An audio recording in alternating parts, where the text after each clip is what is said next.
Arakawa for her icebreaker speech today, The Strongest Woman.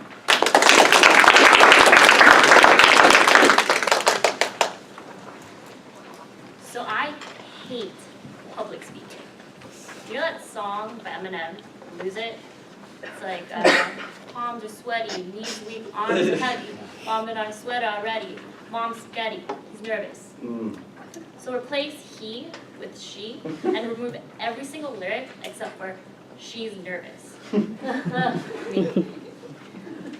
So when I was trying to prepare my icebreaker speech, I had no idea what to talk about.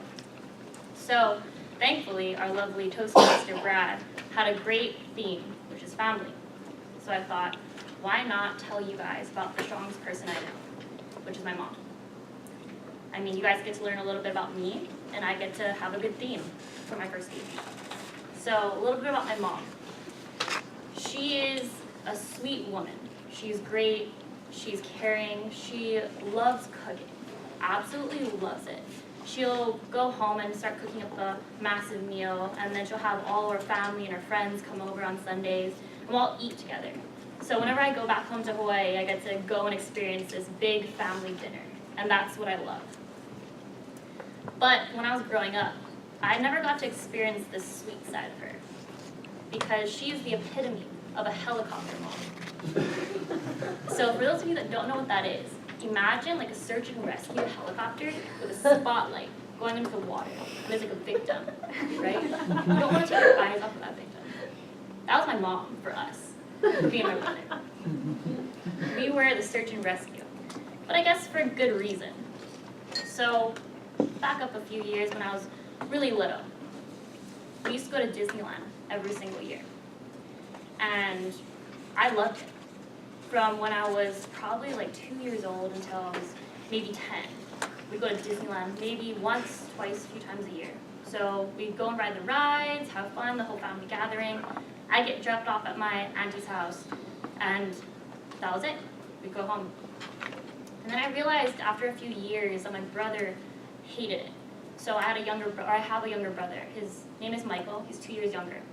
And he absolutely hated Disneyland. I didn't really understand why. But then I realized this. While I was having the time of my life, he was preparing for surgeries. So he was diagnosed with Cruzan syndrome when he was at birth, so 0. So every year, when I was going to Disneyland with my family, that was a precursor to his surgeries. So when I was dropped off at my auntie's house, he was in the surgery room. And I didn't quite understand it. And then one year, I think I was maybe 7 or so, I went with my parents to the surgery room.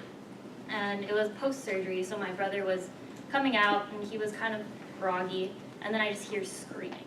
Straight up screaming, some crying, and it was because he was coming out of surgery. I was so young at the time, I didn't understand. But he was in so much pain. And for my mom to see that, I can't imagine the stress for that she had to go through. So my brother's okay, he's fine. Fast forward a few years. So now I'm entering 6th grade. He's in 4th grade. I'm about to attend a new school, I'm really excited about it. And my dad pulls us aside one morning and says, guys, I have cancer. So we immediately pull the family up and go to Seattle. For 6 months, we lived in Seattle, went through the treatment, it was great. Not by that sense, but my dad and my mom were in the hospital. But remember how my mom was a helicopter mom? We had the time of our lives. We had no supervision. So we were running around the apartments, playing paper ball fights with the rest of the kids at the apartment. We were going to parks. We had maybe like a teacher or so that watched every so often, but it was great. We had a great time. So 6 months later, moved the family back. We're back in Hawaii now. A year later, I'm going to 7th grade. My brother is going to 5th. It's a yearly appointment for my dad.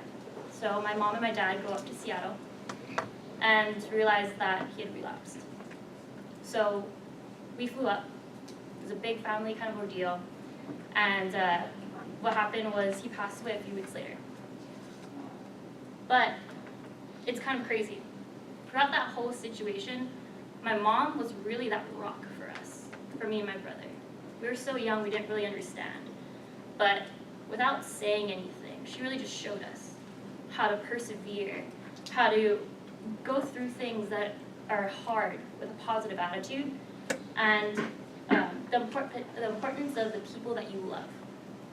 So if it wasn't for her, in all of these situations, I wouldn't have the skills that I have today to be positive, to persevere through these obstacles, and the importance of spending time with those you love, whether it's family or friends. So without her, without the strongest woman that I know, I wouldn't be who I am today.